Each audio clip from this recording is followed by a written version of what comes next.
Saudara sekalian yang terkasih dalam Yesus Kristus,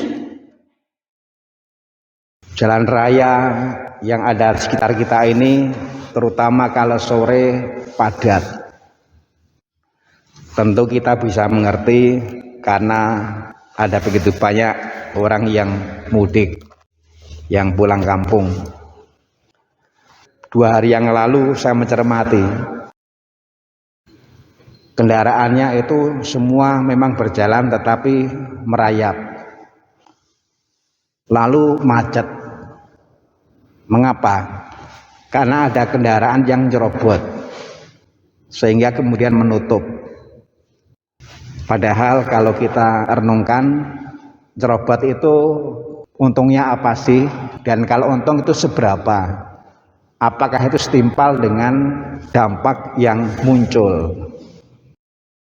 Ada satu kendaraan yang nyerobot tapi lalu menutup sehingga akhirnya mobil sama sekali nggak bisa bergerak. Satu, tapi dampaknya besar. Saya renungkan dengan menggunakan bacaan pertama tadi. Bacaan pertama itu berisi sebuah pesan supaya orang itu rendah hati.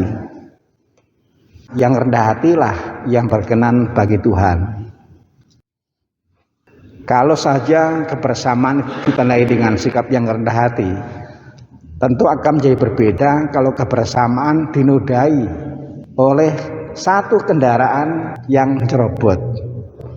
Ternyata satu kendaraan yang egois itu dampaknya juga besar. Kalau saya renungkan, luar biasa oleh karena kitab suci itu untuk zaman sekarang pun masih cocok. Kita sedang merayakan pesta Santo Markus pengarang Injil.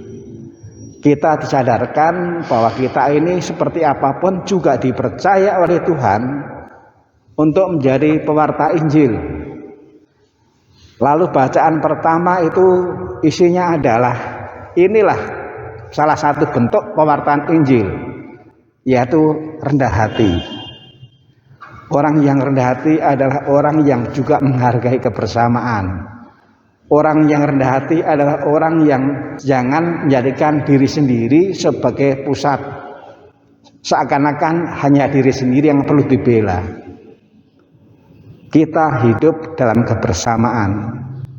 Orang yang rendah hati adalah orang yang berpikirnya, apa yang bisa saya buat untuk kebersamaan, bukan apa yang saya manfaatkan dari kebersamaan untuk saya, tapi apa yang bisa saya sumbangkan supaya kebersamaan menjadi lebih nyaman.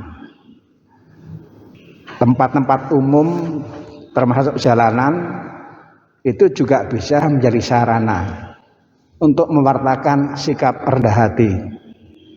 Dan tentu saja tempat-tempat yang lain juga masih ada. Keluarga itu juga bisa menjadi tempat di mana siapapun yang ada di sana diajak untuk bersikap rendah hati.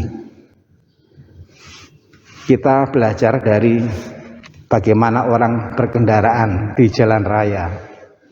Satu orang yang tidak rendah hati itu juga punya dampak bagi yang lain. Saya percaya di keluarga pun sama.